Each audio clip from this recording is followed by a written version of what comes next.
Welcome to another edition of News Bites here on Daily World Television. My name is Kal Korff and I'm your host.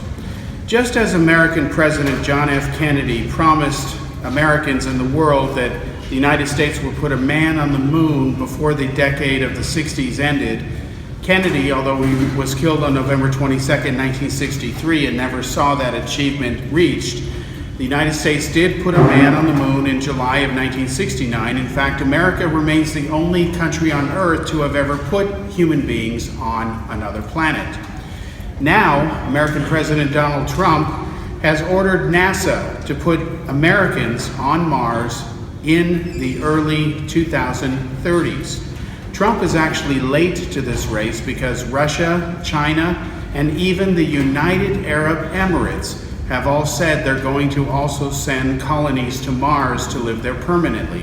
In fact, the UAE announced a couple of weeks ago that they're going to build the largest city ever seen on Mars, meaning the first, along the lines of how they have built Dubai. Although the UAE doesn't really have a space program, they're going to be paying companies like China and Russia, and maybe the United States if they can get a good deal, or perhaps even India, who can do it cheaper than anybody else, to send them raw materials necessary and the 3D printed components to actually build the first cities on Mars.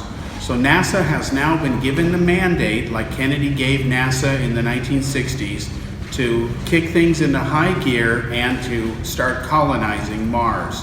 The moon is also in play once again, with Russia and China already announcing that they intend to set up colonies on the moon.